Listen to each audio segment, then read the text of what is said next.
Rabbi zidni ilma warzuqni fahma amin ya rabbal alamin. Allahumma shalli wa sallim ala sayyidina maulana Muhammadin wa ala alihi wa sahbihi asma'in amma ba'du. Ini para pengatur kiai yang semoga dimaafkan Allah.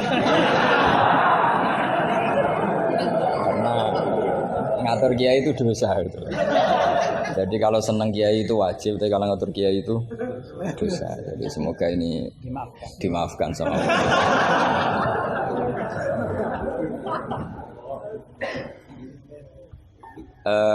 Tentang ini kan jurusannya fikih. Jadi tentu fikih atau usul fikih itu semuanya diambil dari Quran. Bisa dikatakan fiqhul Quran atau minta fasiril Quran, tentu umurun fikih, tentu sesuatu yang terkait dengan apa? Fikih. Semua orang mufassir itu pasti menguasai fikih. Saya itu bisa tafsir seperti ini itu ya barokahnya. Saya itu setengah hafal i'anah. Kalau kamu kan setengah hafal takrib aja enggak. Ini pengasuhnya ini yang siapa ini, yang Pak siapa ini? Pak Khairuddin. Namanya aja sudah salah itu, Khairuddin. Api-api agomo. Jadi kalau kamu mangkel sama Khairuddin, bocah kok nakal gitu. Itu kalau diterjemah api-api agomo kok nakal gitu. Jadi ya sudahlah, memang kekacauan itu khasnya dunia ini, jadi ya biasa aja. Begini saya beri contoh yang ekstrim ya. Jadi cara memahami Quran atau fikih itu kalau ingin paham serius itu cari sisi ekstrimnya.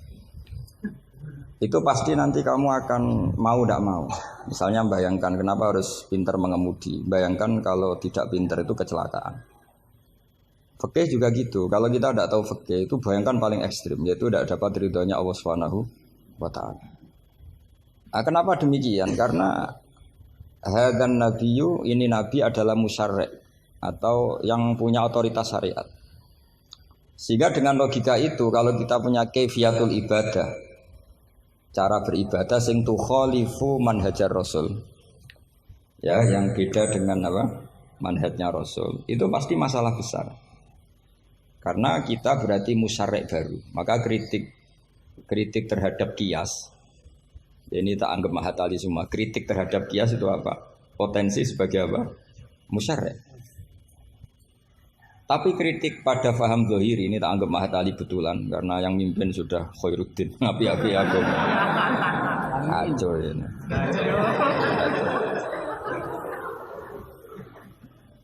Jadi misalnya begini, sesuatu yang sama itu kadang berdasar riwayat itu ketentuannya beda. Misalnya kalau kita pakai urutan dosa akbarul kabair, satu itu al-isyrak billah, kedua adalah qatlul mu'min, ketiga adalah az-zina.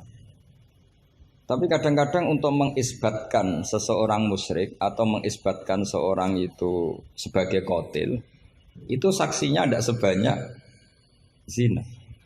Logikanya kan semakin akbar, semakin saksinya lebih banyak. Tapi kadang secara riwayat tidak. Sehingga apa yang dikatakan agama? Menurut ahli hadis, ad-din huwa riwayah. Kalau menurut ahli hadis, agama itu riwayat. Karena kalau kita melogika, takut kita sebagai musyarri', sebagai penentu lain atau rivalitas dari Nabi dalam membuat aturan apa?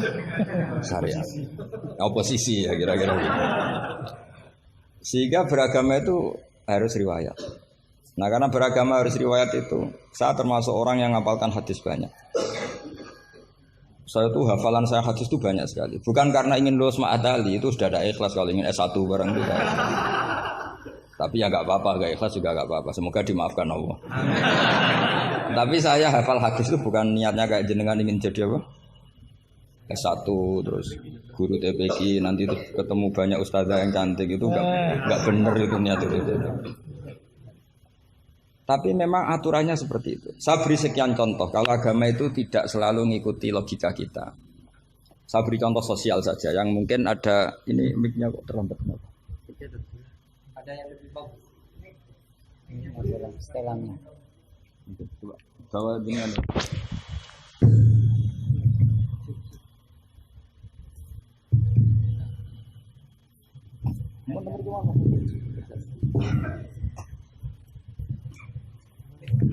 Please, readingnya cepat. oh itu. Amin Gus. Ini pengatur ya. Ini ikhlas. Oh ini ikhlas katanya. Bismillah saya teruskan. Saya memberi contoh logika sosial karena ini yang paling mungkin dalam perdebatan ijtihad. Kalau ubudiyah kan kita sudah taslim ya, cara sholat pasti seperti itu. Tapi saya beri contoh sosial.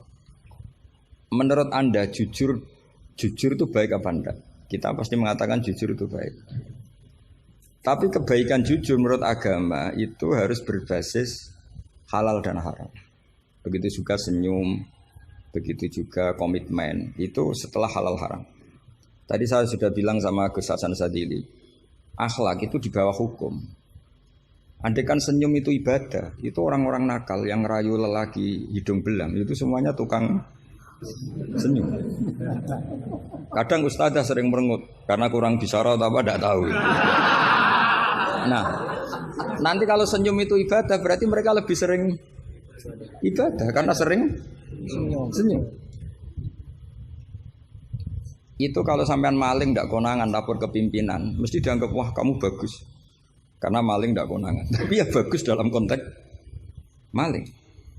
Kamu judi kemudian kalah, kamu bayarkan sama yang menang. Kamu ya dipuji pejudi yang baik karena berkomitmen. Nah kita tidak pernah tahu sebetulnya kata baik itu harus berbasis syariat. Sehingga kita tidak pernah muji senyum itu baik, berkomitmen itu baik kecuali ba'da'an wa faqadzalika kullu syariat Rasulullah sallallahu alaihi wasallam. Sehingga istrinya Nabi itu diajarin syariat itu beda dengan logika. Jadi kalau mbak-mbak ini yang cantik itu sering senyum sama Ustadz ini Pak Khairuddin itu haram. Karena dia pasti GR dianggap cinta. Nah, itu kesunatannya merengut, itu secara agama kesunatannya itu merengut. Apa bahasa Maduranya merengut tuh? Maro. Saya beri contoh, tidak betapa agama itu riwayat. Ya nisa an-nabi lastunna ka ahadim minan nisa ini taqaitunna fala takhdu'na bil qauli fayatma alladhi fi qalbihi marad.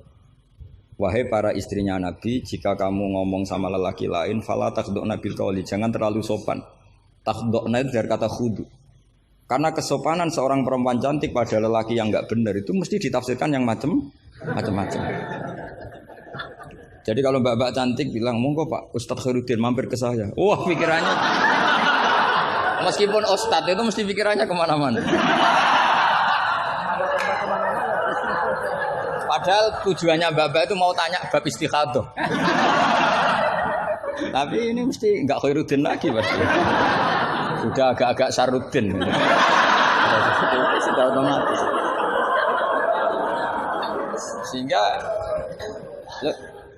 Sehingga aturan Quran jelas, kebaikan khudu, kebaikan sopan itu harus ada ukurannya. Karena takutnya faya toma alladzi fi qalbihi marad. Orang yang hatinya sakit melihat senyumnya perempuan yang niatnya sopan sekalipun ditafsirnya yang macam-macam. Itu juga fiqhul Quran. Makanya basis kita adalah mengenali fikih itu halal haram dulu secara riwayat. Seorang lagi secara riwayat, jangan secara akal. Kalau selalu pakai akal, mungkin kita naif. Misalnya begini, ayam yang menurut misalnya pakar kesehatan dianggap terindikasi flu burung. Sementara bekecot yang menurut mazhab Syafi'i haram, kemudian malah ditetapkan sebagai makanan bergizi. Andai kan kamu jadi mufti yang mengikuti ilmu ahli gizi atau kedokteran, kamu mengatakan apa coba? Terus kamu sok ahli usul fikih karena Mahatali baru masih seneng-senengnya dalil al-hukmu yaduru ma'ilatihi wujudan, masih amatiran masih. Wah ini bekecot ini illatul hukmi sudah naf'u ya, memberi manfaat. Yang sementara ayam itu doror karena apa? Mengandung apa? Flu burung. Wah berarti yang bekecot halal, yang ayam haram. Kalau kamu bilang gitu kan taqabbalallahu minna minkum. Bisa dicoret dari daftar dai. Kalau saya seperti yang dikatakan MC, saya tidak pernah takut suatu saat tercoret apa tidak pernah takut. Karena kita sudah biasa belajar ilmunya wali. Artinya belajar menjadi wali ya nomor satu cari ridhonya Allah. Saya tidak pernah ingin terkenal. Dan kalau saya terkenal kok termasuk dosa yang menterkenalkan karena saya tidak pernah. Jadi fahisabuhum ya alaihim bukan alayya. Kalau Allah mau menghisab ya yang kurang penggawean itu. Ya kalau yang saya ngajikan itu baik, yang dapat pahala yang terkenalkan itu. Karena mereka sudah tidak bisa dapat pahala lewat alimnya, ya sudah nge-share saja. Daripada niru alimnya berat ya sudah nge-share aja. Gitu.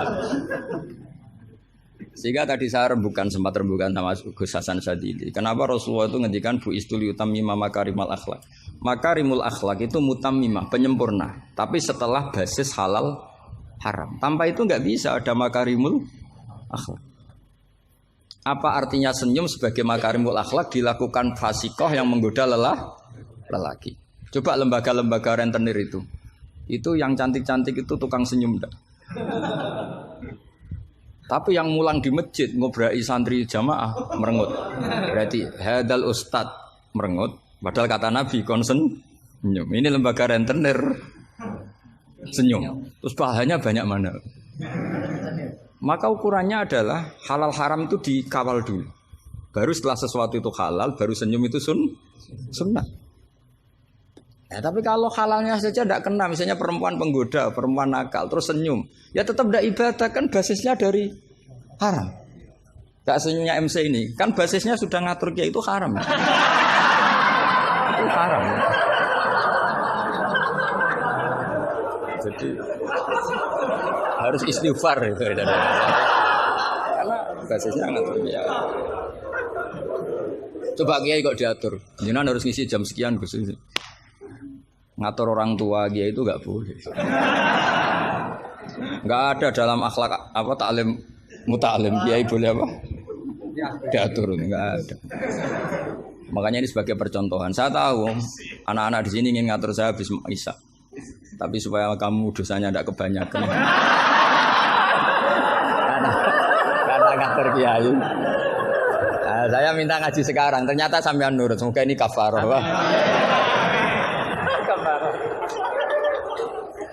Nggak rileks saja karena khasnya ngaji santri itu rileks. Mulai dulu lama kalau ngajar tuh ya rileks. Saya masih ingat jawabannya Mbah Mun.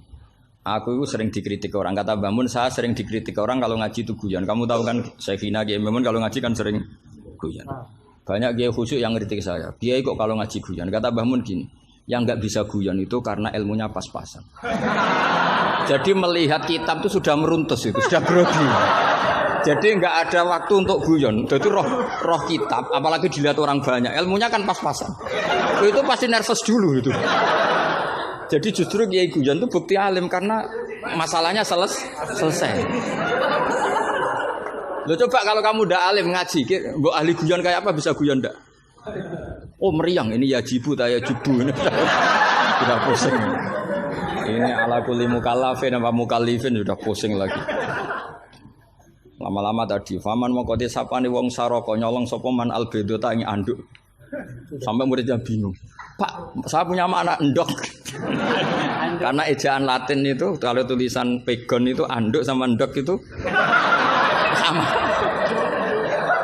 Nah, dia bacanya albedo itu bukan endok tapi apa?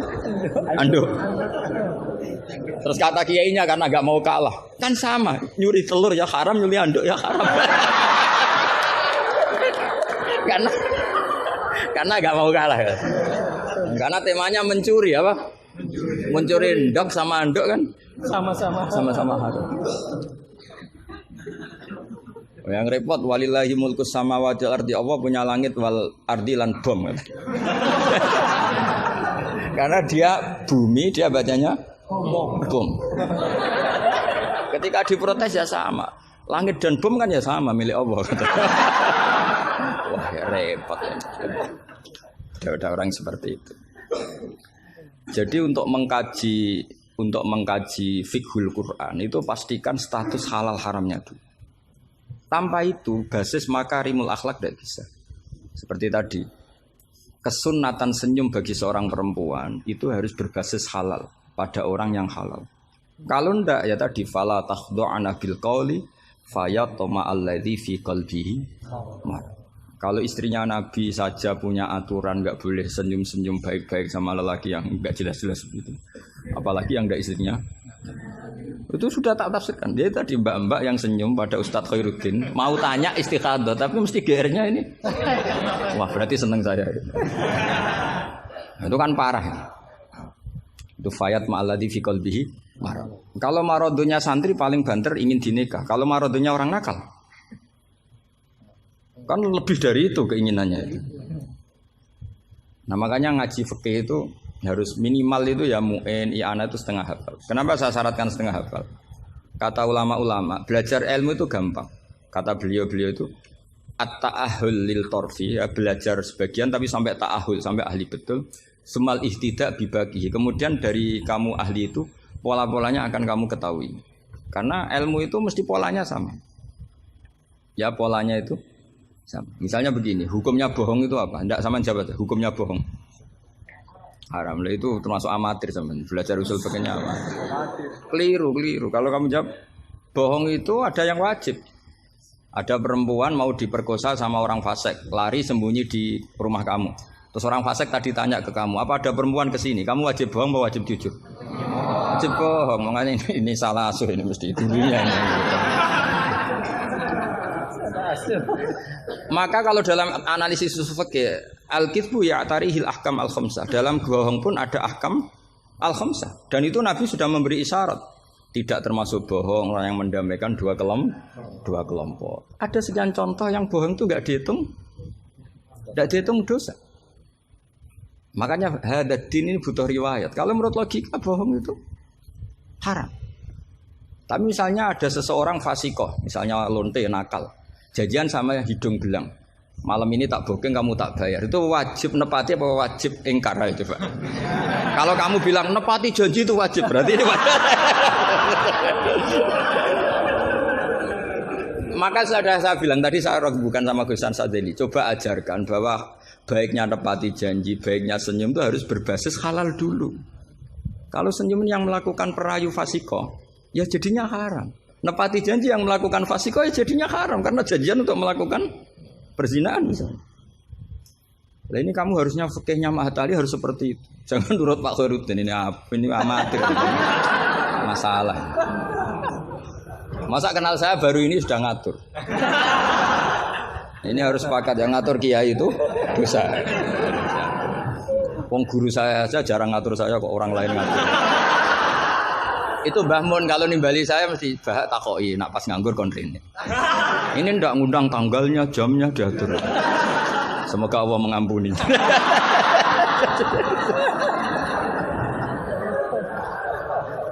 Ndak supaya Anda sadar bahwa di balik aturan-aturan prosedur juga aturan etika bainal ulama. Oke, aturan prosedur saya harus ngisi jam sekian. Itu aturan prosedur. Tapi aturan prosedur ini tidak mengalahkan hukum taklim mutaklim. Makanya semoga ngerubah jadwal ini bagian dari kafarah ya. Amin. Saya teruskan ya. Jadi fikih itu harus Anda itu harus setengah hafal. Ya minimal takrib mu'in. Nah, barokahnya setengah hafal ini kamu punya basis. Basis kalau basisnya kuat nanti bisa ihtidak ila bagihi. Misalnya begini, kalau kamu maknani qasrus sholat itu apa? Coba, tidak jawab saja. Meskipun amatir jawab saja. Qasrus sholat. Apa gurunya yang tak tanya? Nanti kalau nggak tahu malu kan? Ya kalau murid nggak bener kan pantas. Meskipun nanti nggak bener saya nyalakan gurunya juga. Coba jawab qasrus sholat itu apa coba? Loh iya, maksudnya gimana? Dari 4 menjadi 2. Kalau dari 3 enggak kan? Dari 2 enggak bisa. Itu pengetahuan standar ya. Pengetahuan standar. Amatir Mas. Tapi cukup lah. Cukup untuk ngelamar anak Pak Kaji itu sudah. Tapi sebetulnya ada qasrus salat yang makna lain, yaitu minal wujub ila tarkil wujub atau minal haram menjadi tidak haram. Atau minal ibtal atau mubtilat menjadi tidak mubtilat. Karena ayat itu turun ketika perang. Wa idza darabtum fil ardi falaysa 'alaikum junahun an taqsuru minas shalat. Itu ulama tafsir itu ijma dan ini Anda pasti tidak tahu. Karena gurunya aja belum tahu ini. Itu sebetulnya ayat itu bukan turun tentang rubaiyah menjadi sunaiyah. Tapi tentang hamlud dam fi sholat itu enggak boleh. Tapi gara-gara perang menjadi boleh. Bergerak salah suharokatin mutawaliyatin normalnya enggak boleh, gara-gara perang menjadi boleh. Maka di situ maknanya qasrus sholat adalah minal wujub menjadi tidak wujub, minal ibtal menjadi tidak ibtal. Tapi kan kita kan dari dulu belajarnya amatiran gini. Jadi ya sudah qasrus sholat pokoknya papat jadi 2. Itu sudah pinter, sudah pinter. Makanya di antara terusannya ayat itu kamu harus membawa pedang. Karena padahal membawa pedang ini kadang mulat toh bidam, pedang ini penuh dengan darah. Jadi antak suruh minas sholat tentu makna pokoknya seperti tadi 4 menjadi 2. Tapi ada makna yang justru dibawa oleh sejarah ayat itu sendiri, yaitu normalnya orang sholat tidak bawa darah tapi ditoleransi saat perang. Nggak boleh gerak, ditoleransi saat perang. Misalnya sholat, istiqbalul kiblat wajib tidak? Wajib. Tapi fi syiddatil khaufi wajib tidak? Tidak. Nah, itu ya qasru sholat namanya.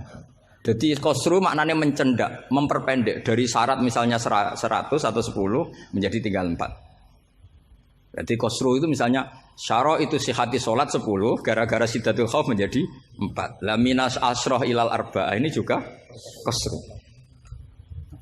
Paham tak ya? Enggak, kalau ilmu yang kelas tinggi nerangkan ustadznya. Nanti muridnya tanya ustadz. Jadi artinya apa? Kamu bisa memahami gitu tuh kalau mutabakhir bil arabiyah. Karena dari awal maknanya qasru itu nyendak. Nyendak itu bisa tadi dari syarat 10 menjadi 4. Itu juga qasru. Coba dalam sholat syiddatil khaufi yang dikurting berapa coba? Yang didiskon. Bisa gerak lebih dari 3 kali. Boleh hamlun najasah yaitu hamlut dam. Boleh tidak istiqbalul kiblat. Bahkan mungkin boleh ngomong dengan kadar yang penting untuk keselamatan orang Islam. Misalnya ada orang Abu Jahal mau bunuh Ustaz Khairuddin, kan bahaya bagi agama ini. Kalau Khairuddinnya meninggal. Terus kamu bilang, "Ya Ustaz," memperingatkan dia supaya tidak dibunuh. Nah, kalam seperti ini juga tidak membatalkan sholat. Karena tidak dianggap ajnabi. Meskipun ini sangat mufhim, bukan sekedar karena beberapa kalimat. Nah seperti ini itu namanya juga qasrus sholat. Tapi kita kadang-kadang terjebak. Qasrus sholat itu maknanya ya dari rubaiyah menjadi sunahnya. Tapi kalau kamu nanti ngaji tafsir, ya maksudnya yang sekelas ini ya jangan hanya tafsir Jalalain, itu nggak ada. Nanti kamu protes, Gus Pak sudah tak cari di Jalalain nggak ada. Ya mesti nggak ada. Ya minimal ya tafsir yang 10 jilid. Yang belinya saja sudah susah apalagi bacanya.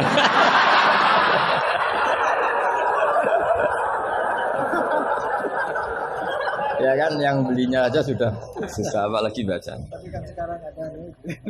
Nah, kalau pakai Maktabah Syamilah itu kitab bakhil itu namanya. Orang kok gak mau modal itu. Beli HP 3 juta mau, pas mau beli kitab hanya pakai Maktabah Syamilah. Itu berapa harganya? 20.000. Itu kriminal menurut saya itu. Untuk calon ulama itu masalah. Karena kalau tradisinya ulama kan baca kitab, ditakriri, dibandingkan, terus dimuqabalahkan. Nah kalau kutubu Maktabah Syamilah mau kamu takriri gimana? Apalagi nyuwun sewu kalau ada tahrif atau apa kita ada ikut tanggung. Saya itu punya kitab Ihya itu kalau enggak 5-6 dari beberapa percetakan yang beda. Karena takut kadang tahrif. Apa? Tahrif itu potensinya begini. Makanya saya sarankan kalau Anda ingin mengkaji tafsir itu minimal i'anah itu setengah hafal. Karena dari hafal, kenapa saya milih i'anah? Karena qoribu ahdin bina, dekat sekali dengan kita. Misalnya sanad saya, misalnya saya Mbah Mun, Mbah Karim, Mbah Hashim pernah ngaji Syekh Mahfud Termas ngaji Sayyid Abi Bakar Sato, Sahibul i'anah. Kalau saya sanad dari keluarga saya, malah mbah saya kandung, itu pernah ketemu sama Sayyid Abi Bakar Sato, pernah ngaji. Kalau sanad guru memang saya harus muter sampai 5. Di Sidogiri juga sama. Mbahnya istri saya namanya Mbah Murtado sama mbahnya Mas Kamil itu pernah ngaji Sayyid Abi Bakar Sato. Sama saya tak cerita. Misalnya begini, ada kitab itu membuang la, dengarin ya, membuang la. Itu kalau Anda yang hanya belajar di Mahatali seperti ini, mungkin buang la itu aneh karena la itu kata inti, tidak itu kan kata inti. Tapi di orang Arab buang la itu biasa. Sehingga tafsir Jalalain selalu mengatakan la uqsimu bihadzal balad, la uqsimu biyaumil qiyamah, la zaidatun, la difonis ya zaidah. Wong la itu maknanya tidak kok dikatakan zaidah. Karena memang dalam muhawaratul Arab atau muhadatsatul Arab, mereka bilang la wawah. Orang Arab itu kalau bilang wawah itu enggak marem kalau tidak dimuqaddimai la wawah. Sehingga la difonis zaidah. Tapi problem dikatakan zaidah begini, apa betul iya? Karena kebalikannya juga ada. La itu ada tapi di lafaz tidak ada. Maksudnya di lafaz tidak tertera. Misalnya wa'alal ladzina yutiqunahu fidyatun ta'amu miskin. Coba kalau kamu maknani tanpa la. Orang yang mampu puasa pun enggak maknani tanpa la. Makanya tadi mukadimah saya kan kalau ingin belajar ilmu cari sisi ekstrimnya. Misalnya kalau kamu kangkang itu jelek, bayangkan kalau untuk cah jelek, tahu-tahu anak kamu jelek banget gitu. Itu kan cari sisi ekstrimnya. Itu kan tahu-tahu anak kamu nyesal punya bapak dan ibu kamu. Karena sekali pesek keriting, bojomu ya pesek keriting, terus anakmu kayak orang Afrika. Nak lanang rapo terus wedok. Itu kan kamu ikut dosa. Karena membuat generasi yang enggak laku rabi gara-gara salah. Ikut dosa. Makanya sebetulnya kalau nuruti logika cawe wedok untuk cah lanang elek agak sunat karena nolong merubah. Agak sunat sebenarnya. Tapi bisa saja cowoknya ini yang haram karena memperburuk. Karena biasanya kalau yang sahabatnya besar itu yang jadi. Karena yang wedok cantik, yang lanang jelek kan yang semangat yang lanang. Biasanya anaknya mirip bapaknya. Nah, itu masalah kan enggak. Itu kalau menurut di fikih itu logika. Tapi fikih kan enggak logika juga apa? Riwayat. Saya teruskan ya. Kalau Anda tahu di fikih yang boleh fidyah itu kan az-zamin orang yang lumpuh atau as-syekh. As-syekh sing marot sing la yurja buruhu. Saya ulang lagi, kalau kita ngelotok fikih yang boleh bayar fidyah itu siapa? Orang yang sudah lumpuh atau syekh orang tua yang enggak mungkin sembuh lagi, maka dia dianggap enggak mampu puasa diganti fidyah. Karena ada kepastian fikih demikian sehingga ketika kita baca ayat wa'alal ladzina yutiqunahu tetap kita baca la yutiqunahu. Kenapa kita tahu itu? Karena basis fikih kita cukup. Meskipun tidak ada la tapi basis kita mengarah ke la. Berarti yang menentukan kamu alim itu basis fikih apa basis lughat? Basis fikih. Kebetulan secara lughat disahkan. Apa bukti disahkan secara lughat? Ada kalimat biasa yang tidak ahkam syariah tapi buang la. Tawahi tafta'u tazkuru Yusuf la tafta'u tazkuru Yusuf. Ketika Nabi Yakub sampai setengah buta, kata anak-anaknya, "Sudahlah bah, kamu itu terlalu selalu eling ingat Yusuf." Tawahi tafta'u la tafta'u artinya ada membuang la di dialog-dialog biasa. Kalau dalam dialog biasa bisa dibuang, maka dalam hukum juga bisa dibuang kayak wa'alal ladzina yutiqunahu fidyatun ta'am miskin. La yutiqunahu. Ada lagi contoh yang mesti membuang lah. Ini mujma'alah pasti. Maksudnya secara makna pasti mujma'alah. Mungkin ada yang mengkaji fikul Quran. Ada ayat di bab kalalah itu yastaftuna qulillahu yuftikum fil kalalah ini mruun halaka laisa lahu waladu wa lahu ukhtun falaha nisuma tarok sampai saat terusnya terus ditutup apa? Yubayyinu wallahu lakum an tadillu. Coba maknani tampallah. Oh, sesat semua. Cara sekretaris tadi sudah di-X semua. Coba kalau maknanya tambah lah. Yubayyinu nerangaken sapa Allah memberi penjelasan antandilu supaya kamu sesat. Betapa bodohnya kita. Itu jelas menyimpan la dan mujma'alah enggak mungkin kamu maknanya tambah la. Karena kalau tambah la maknanya Allah memberi penjelasan agar kamu sesat. Itu mbok guru paling goblok pun tidak akan segoblok itu gitu. Akhirnya tafsir Jalalain ya urun, biasanya urun itu urun rembuk. An sama ta terus dikasih la ya, biasanya tafsir Jalalain kan gitu. An terus dipotong ditambahi la. La ini di luar kurung karena enggak Quran, yang dalam kurung Qurannya terus la itu urunnya Imam Suyuti atau tafsir Jalalain. Pasti maknanya musma'aleh membuang la. Nah, kalau ada yang tidak membuang la pasti punya solusi lain yang maknanya sama. Misalnya gini. Kalau kamu belajar nahwu, saya ulang lagi, kalau kamu belajar nahwu alfiyah lah. Saya tuh alfiyah juga sarahnya itu setengah hafal karena saya butuh paham. Ya, butuh paham. Kamu milih mana, buang la sama buang mudhof? Populer mana di nahwu? Ulama nahwu ada yang milih lebih populer buang mudhof. Misalnya was'alil qaryah was'al ahlal qaryah. Ya misalnya gitu. Nah makanya ulama daripada buang la itu gak pati lughatun ma'rufah, gak pati begitu dikenal, milih buang mudhof. Artinya terus bilang gini, yubayyinu wa lakum karahiyata antadillu. Allah memberi penjelasan karena Allah tidak suka kalau kamu sesat. Terus karohiyah dibuang. Nah ini kan urusan makna, urusan pilihan lughat. Tapi semuanya sepakat maknanya harus seperti itu. Tapi ada yang milih buang la, ada yang milih buang mudhof. Lah kira-kira secara rasa nahwu kamu milih mana coba? Wong kowe ram lagi saiki kok milih. Tapi tetap kita tahu, nggak mungkin yang dimaksud Allah memberi penjelasan agar kamu sesat. Kalau menurut saya pribadi suka buang mudhof karena lebih familiar. Memang buang mudhof di bahasa Arab itu familiar. Bukti paling gampang itu di bab taukid. Di bab taukid kalau kamu ngaji nahwu bab taukid. Ja'a zaitun nafsuhu apa? Ja'a zaitun nafsuhu atau ja'a zaitun ainuru. Itu semua ahli nahwu mesti bilang begini. Yang ahli loh ya, enggak sampean, yang ahli nahwu pasti bilang begini. Taukid itu dipentingkan untuk memastikan hadal kalam la yahtamilu mudhofan. Bahwa kalam ini tidak terjadi pembuangan mudhof. Karena kalau dalam bahasa Arab ja'a zaitun bisa saja ja'a gulamu zaidin atau katibu zaidin atau tilmizu zaidin. Sampai butuh taukid itu saking seringnya di bahasa Arab itu ada buang mudhof, sehingga orang Arab kalau ingin memastikan Zaid sendiri yang datang harus ngomong ja'a zaitun nafsuhu. Karena kalau zaitun saja bisa artinya katibu zaidin atau gulamu zaidin. Berarti buang mudhof populer enggak? Populer sekali sampai ada bab taukid untuk menghilangkan kemungkinan itu. Saking seringnya apa? Saking sering. Itu kalau kangkang sedang gaya itu kan wah rabi keluarga Ki Astad. Baru tanya, keluarga yang mana? Ponakannya apa cucunya? Enggak, candalem enggak. Karena gue gaya-gayanan kan harus ngomong seperti itu. Nah, sehingga dalam level ekstrim ilmu kalam atau ilmu tauhid, saya ulang lagi, saya mukadimahnya tetap sama ya. Cari sisi ekstrim dalam mengkaji satu ilmu, ya cari sisi ekstrim. Misalnya kalau kita tidak membuang mudhof, kamu bisa nggak maknani ini secara ilmu kalam atau ilmu tauhid. Wajah Rabbuka wal malaku soffan. Coba maknani tanpa buang mudhof. Kaya Allah kaya dirijen. Wajah alan teko sapa Rabbuka pangeran sira wal malaikatu lan wal malaku lan malaikat oleh teko soffan hale baris-baris. Jadi sok kiamat itu Allah berbaris.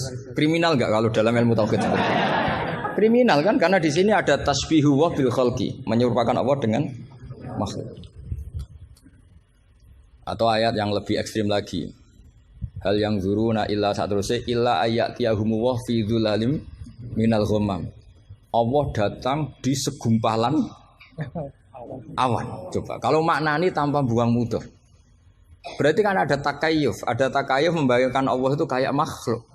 Jadi bayangkan kiamat Allah baris di depan sebagai pimpinan garis, terus malaikat di wong ayat terus dalile qala ta'ala wa ja'a rabbuka wal malaku iku salah maknane tak goblok wonge kan gitu mesti orang itu. Sehingga mau ndak mau kita takwil. Rabbuka di sini rasulu rabbik. Sama lihat di tafsir ahli sunnah wal jamaah. Rabbuka rasulu rabbik atau amru rabbik. Saat itu datang perintah Tuhanmu yang mengharuskan para malaikat berbaris. Bukan Rabbuka dengan arti zat. Karena Allah sebagai zat la yahullu fi makanin. Allah wajib mukhalafatul hawadits.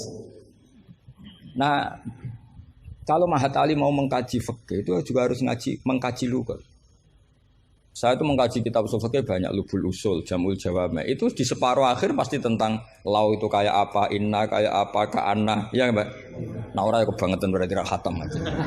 Karena nggak bisa kita mengkaji usul fikih tanpa tahu aturan-aturan lughat karena ilmu itu didapatkan dari Quran dan Quran adalah wa innahu latanzilu rabbil alamin nazala bihir ruhul amin ala qalbika litakuna minal munzirin bilisanin arabi mubin. Jadi hadal Quran al-lisanul arabi. Kamu enggak tahu lughat enggak bisa. Makanya pernah ada khotib amatir, ya tentu khotib ini amatir. Kalau ketemu saya pasti tak PHK ya. Atau tak penjara lah. Bukan sekedar tak PHK tapi tak penjara. Itu ada khotib amatir mendalil ketika khutbah. Yaitu dia mungkin saking gobloknya atau khotib pesenan karena nggak tahu lah pokoknya. Atau ya baru habis dimari istri jadi goblok. Karena penyumbang kegoblokan para kiai itu istrinya kan. Itu sudah jelas. Itu kata Pak Said itu. Mbok kiai pinter kaya apa, profesor pinter kaya apa. Ini kalau kata Pak Hasyim Muzadi itu masyhur ya. Ini ada ponaknya ya. Banyak profesor yang menjadi goblok karena apa? Istrinya. Jadi sudah belajar teori macam-macam pas mau ke kampus dibentak istrinya. Itu sudah di kampus blank. Hilang gitu. Kiai juga gitu, ilmu sudah disiapkan mau dibentak sudah tuntas. Itu saya punya cerita dari bapak. Dulu para kiai itu pernah ngaji di dalam di rumah. Bareng kiai itu biasanya kalau pas latihan kiai itu rezekinya kan belum lancar. Karena ya biasalah diuji sama Allah. Dia agak-agak miskin atau ya miskin betul memang. Itu istrinya kan marah-marah. Ya, karena ngajinya di rumah itu sampai istrinya santrinya tuh dengar. Yus kono anakmu pakani kitab. Maksudnya itu. Wong wayahe blonjo kok tetep ngaji gitu. Akhirnya terus kiainya bilang, "Wis ngaji ning pondok, ngaji ning pondok." Jadi kiai ngaji di pondok itu karena tragedi itu awal. Itu awal peralihan dari rumah ke pondok. Semenjak itu kayak jadi mujma'ah kalau ngaji di pondok saja. Ya, karena itu tegangannya lebih aman. Jadi kalau ada kiai kok berani ngaji di rumah jam belanja, apa? Kalau habis sisa enggak keren. Karena istri sudah mandi, sudah aman semua. 6:30 pagi.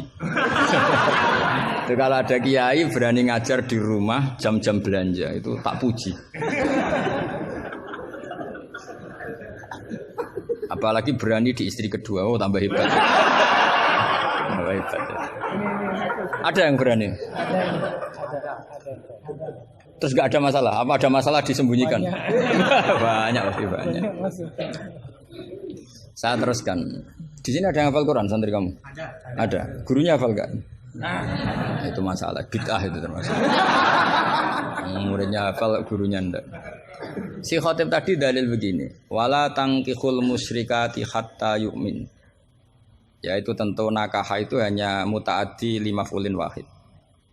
Ya saya ulang lagi, nakah itu muta'addi 5 fulin wahid. Yang binafsihi ya. Yang apa? Binafsihi. Kamu harus belajar nahwu. Saya bisa tafsir seperti ini ya barokahnya saya pernah nakriri alfiyah, saya pernah. Sampai sekarang saya itu masih belajar ilal. Kamu jangan kira saya sampai sekarang itu masih belajar ilal. Karena saya tahu ilmu ini sudah mau mati. Karena yang Mahatali aja tidak mesti bisa, apalagi yang enggak. Padahal maknanya Mahatali itu apa? Kelas tinggi. Buat tinggi bingungnya, buat ilmunya ada tahu. Al-ali fi takhayyur au fil apa ada tahu. Alinya kan kalau dalam ilmu balaghah kalau makmul dibuang itu umum, jadi nggak jelas al-alifi apa kan nggak jelas, karena makmulnya dibuang. Jadi ini bukan saya nggak jelas, memang secara ilmu balaghah gitu. Kalau makmul dibuang itu umum. Jadi harusnya sampean tanya, Pak ini ali apanya Pak? Ali ilmunya apa ali? Karena tadi kadang santri itu nggak berani boyong. Saya pernah punya cerita unik dari Mbah Mun.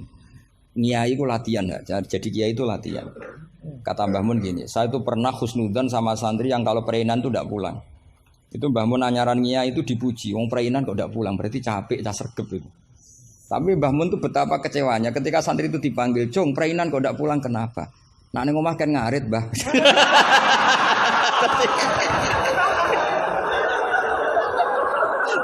Jadi artinya Mbah Mun tuh kecewa karena husnudzonnya itu enggak tembus gitu.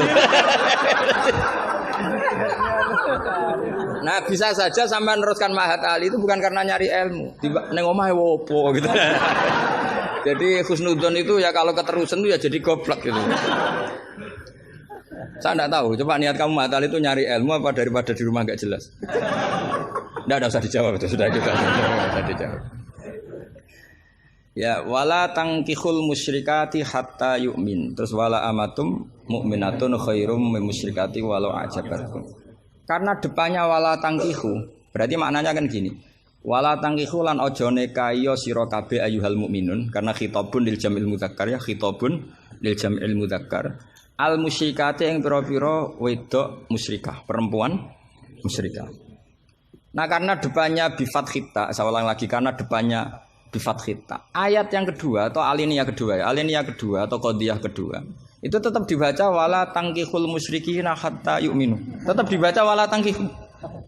Itu sehingga orang Arabia nggak hafal Quran, tapi dia malakah bil Arabia. Saya ulang lagi, dia ada ahli Quran, tapi malakah bil Arabia karena dia dzauqus salim, al-urbul khulsu, dia orang Arab asli yang belum tercampuri oleh mu'arrab, oleh Arab-Arab palsu.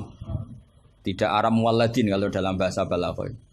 Terus bilang gini, ya khotib, katanya Pak Khotib, apa betul itu Quran? Kalau itu betul Quran, saya kecewa dengan Quran. Karena maknanya menjadi gini, wala tangkihulan ojo nekai siro kabeh para mukmin lelaki, karena khitabun jamil mudzakkar. Al musyrikina ing lanangan musyrik. Yang mau nikah sama lelaki musyrik itu ya siapa? Gitu. Mbok ndak usah dilarang ya ndak akan kita lakukan gitu. Mas, artinya gini kan menjadi tidak mutu kan, misalnya saya ngandani jenengan Kang, ini kan kalau di sini bahasa Madura Kang ya Kang sama. Kang kowe aja nikah mbek Pak Khairuddin. Loh, enggak usah dilarang juga enggak akan kamu lakukan. Bisa muta-muta kamu kalau nikah sama lelaki kan gitu. Tapi kalau dibaca bi fathit ta maknanya seperti itu. Kalau bi fathit ta maknanya seperti itu. Maka semua ulama qurra ijma, saya ulang lagi ijma bacanya bi dhammit ta apa? Sehingga maknanya gini, wala tungkihu lan ojo nekahno sira kabeh para wali, terus maf'ul awalnya dibuang banatikum ing pira-pira anak wedok sira kabeh atau mauliyatakum ing wong wedok sing mbok waleni sira kabeh. Jadi hadhil ayat khitabun lil auliya wala tungkihu ayyuhal auliya wala tungkihu lan ojo nekahno sira kabeh para wali banatikum ing pira-pira anak wedon sira kabeh mbok nekahno al musyrikin ing lanangan musyrik. Itu baru benar. Kebetulan di Jumatan itu ada orang alim. Ya orang alim itu bisa saya, bisa Pak Khairuddin. Tapi andaikan di polling pasti orang milih saya. Maksudnya sementara ini, tapi nanti nggak tahu saya. Kalau dia sregep terus nyalip saya nggak tahu. Tapi itu agak mokhal itu. Agak mokhal. Ya setidaknya mokhal adatan, bukan mokhal yang. Ya, mokhal ya. Mukhal adatan ya, bukan mukhal yang kotan tapi mukhal apa? Adatan. Ya, bukan mukhal aklan ya. Terus ada kiai bilang gini, ndak itu yang salah ndak Qurannya, khotibnya. Itu semua Quran bacanya bidomit. Maka kalau sampean mengkaji Quran itu harus seperti ini, cari sisi ekstrimnya. Betapa fatalnya kalau kita salah harokat. Tapi dengan membayangkan gitu kan, apa salah harokat kan buruk betul gitu, karena maknanya jadi parah ya, bisa berubah. Sehingga kita lah, tapi karena orang kadang wala tangihu itu bi fathit ta terus belakangnya ikut dibaca wala tangihu. Coba kalau kena adzauqus salim minal urbil khulsi, orang Arab yang masih murni itu eskal betul. Karena maknanya menjadi dan jangan kalian menikah sama lelaki musyrik. Enggak ada usah dilarang ya. Ya gak akan terjadi. Nah, terus kembali lagi ke fikih. Jadi pastikan fikih dulu. Nah, kalau fikih sudah dipastikan, kamu baru tahu tentang lughatul Arabi atau istimalul Arabi atau al-lughatul Arabiyah. Tapi saya bahasakan lisanul Arabi. Saya beri contoh terakhir. Ini kan kebetulan tidak dibatasi. Yang saya dibatasi saja mau mengakhiri ini. Saya biasanya kalau ngisi ya 35 menit. Ini tinggal 5 menit. Ini terserah ustadznya, ada sesi tanya apa enggak. Kalau ada sesi tanya, resikonya yang goblok kita goblokin. Itu resikonya. Kedua, gurunya ra tanggung jawab. Nganti takok ngenteni ngundang kiai. Karena gurunya nakalan, gelem dicucuk, gelem dihormati, tapi kalau ada muskil nyewa kiai. Itu minsui adabi itu. Pasti guru yang enggak baik. Dicucup mau, dihormati mau. Ketika ditanya, udah Gus Pak aja. Gitu. Itu ndak akhlak yang baik. Itu ndak akhlak yang baik. Lo tanyakan siapa saja itu akhlak yang nggak baik, seperti itu ndak akhlak yang baik. Tapi kalau akhlak nggak baik itu kita ikhlaskan terjadi ya monggo. Tapi saya maafkan.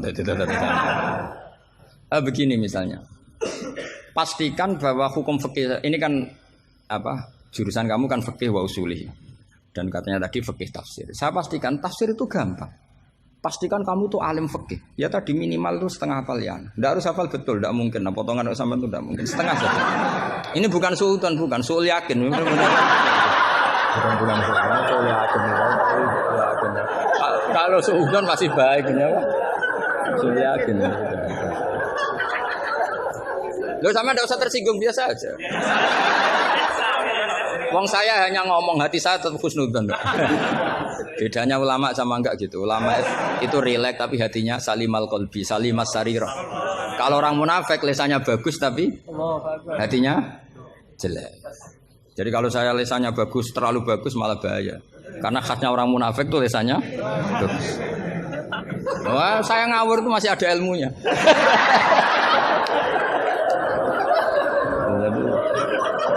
Saya ngawur sama kamu tidak ngawur itu masih benar saya ngawur. Karena ngawur pun ada apa? Ada ilmu. Itu dulu Rasulullah itu kalau sedang sumpek itu yang sekelilingnya nyari sahabat yang setengah ngawur-ngawur itu. Karena Abu Bakar itu terlalu sopan untuk bisa bikin Rasulullah tertawa. Umar ya gitu. Makanya ketika Rasulullah sumpek itu hazin itu kelihatan suya karena yang dipikir banyak tentu Rasulullah termasuk mikir sampean. Ngelebano swarga sampean yo angel. Karena kuota amalnya tidak cukup. Sampai Rasulullah nangis-nangis minta hak syafaat. Kalau Nabi mikir diri sendiri sudah selesai mulai dulu. Langsung masuk surga di depan. Yang agak ribet kan karena mikir nyafaati sampean-sampean ini. Kalau nyafaati saya agak ribet karena orang hafal Quran sudah dapat porsi sudah. Jadi sudah enggak mati ribet. Yang ribet ini coba sampean atas nama apa coba? Kalau Habib Husain kan atas nama cucunya. Kalau Ustadz Khairuddin atas nama ustadznya. Kalau Mbak atas nama kaum lemah. Kalau sampean coba.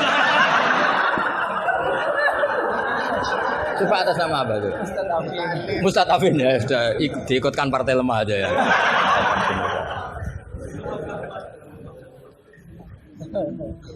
Saya teruskan ya.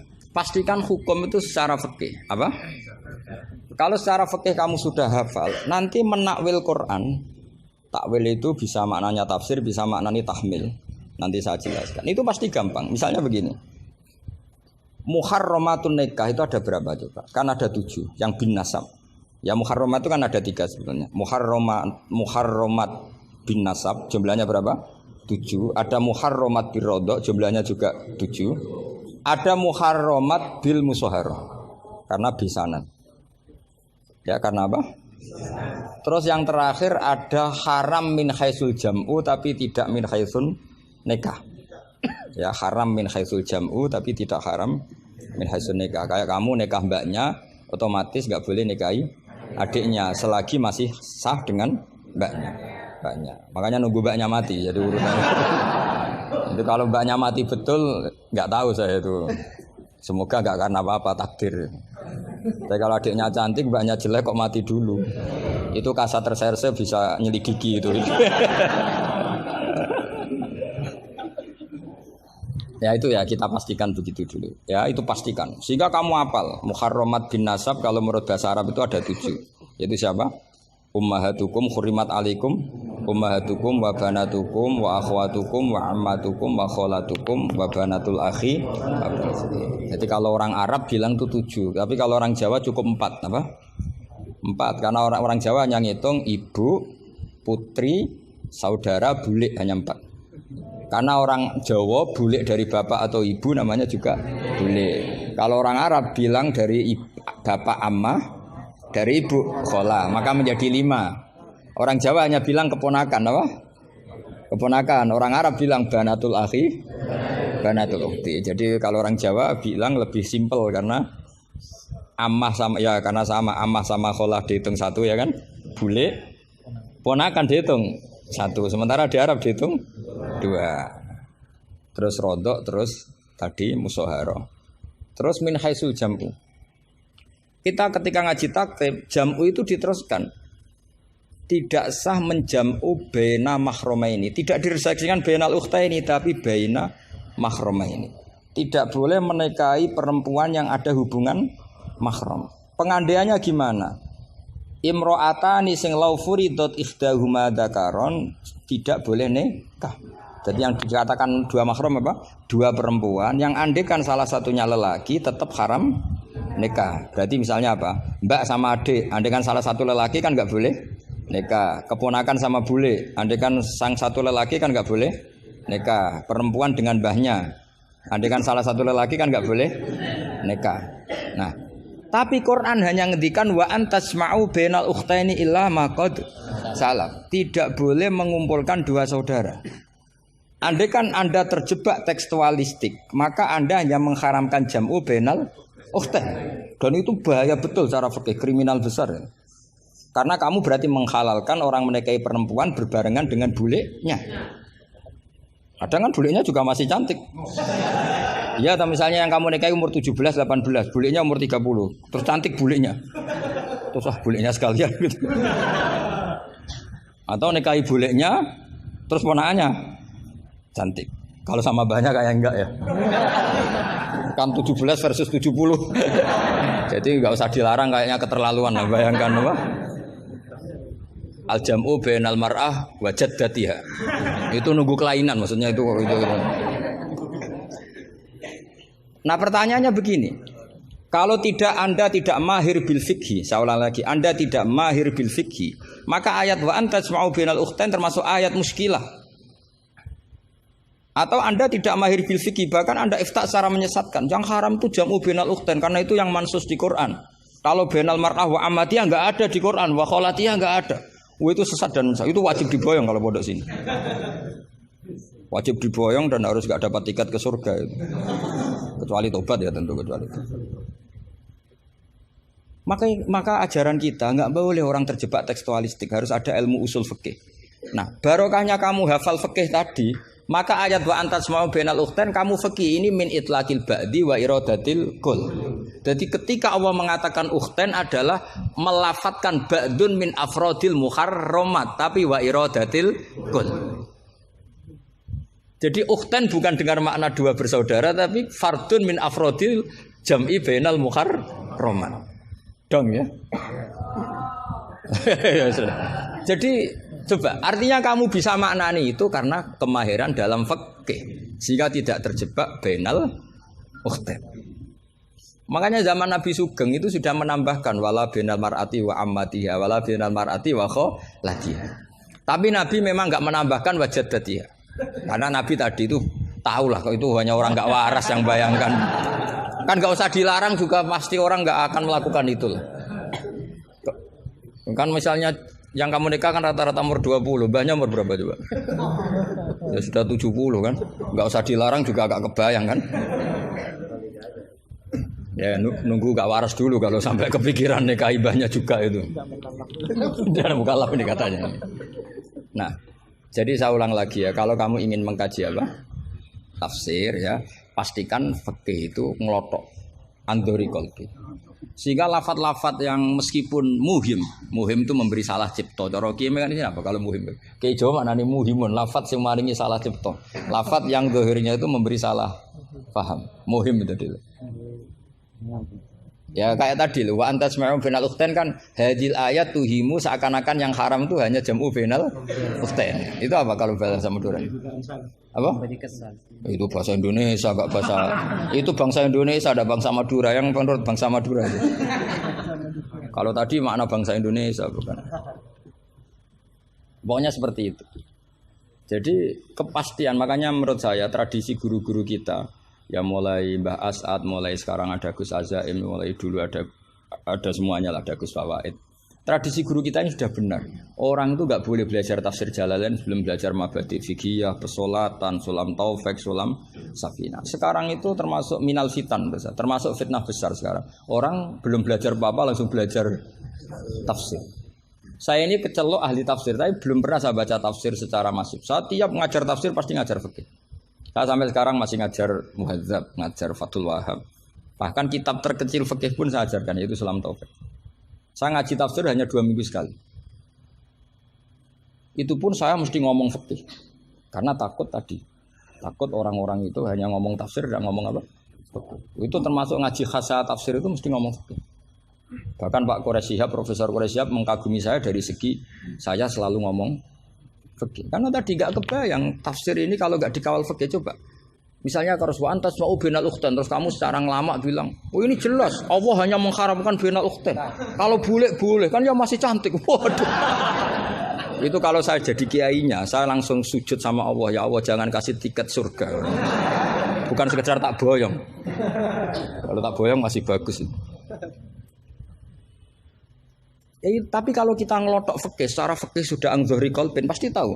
Hadil ayat ini cara balaghah min itlaqil ba'di wa iradatil kul. Jadi ketika Allah menyebut bainal ukhtain mewakili makna bainal mahramin. Apa? Bainal mahram. Itu kan sama seperti Nabi ketika tawaf cung yo ning Hajar Aswad. Manane ya semua Ka'bah. Ora kok kowe mau bengi Hajar apa? Hajar Aswad. Itu biasa dalam bahasa Arab seperti itu. Sama seperti Nabi, orang baik adalah yang memegangi anak yatim, ngelus-ngelus kepala anak yatim. Kayak ngelus-ngelus tok bisa wong akeh. Maksudnya ngelus-ngelus itu bukti tarohum apa? Sayang lah, sayang itu dibuktikan dengan memberi kebutuhannya. Jadi ngelus-ngelus itu ya sambil ngasih 50.000 atau ngelus-ngelus tok ya repot. Iki kiai aneh cah yatim dikumpul kok. Dilus-lus tok karena hadisnya mau masyhur sil yatim. Ya ada seperti itu. Maswi wa ibaratun anit tarohum. Wa tarohum ya min ayakuna infaqon aw ghaira infaq. Ya harus seperti itu mau ndak mau. Karena makanya terus di pondok-pondok diajarkan balaghah. Kalau enggak diajarkan balaghah repot. Coba kalau kamu enggak ngaji balaghah. Ayat ini maknanya nek kamu masuk neraka, tak jamin masuk neraka. Nanti tak pesankan Imam siapa? Malaikat Malik ya, yang bagian ngurusin neraka. Tak suruh mendaftar di depan gitu kan. Coba kamu maknani tanpa balaghah.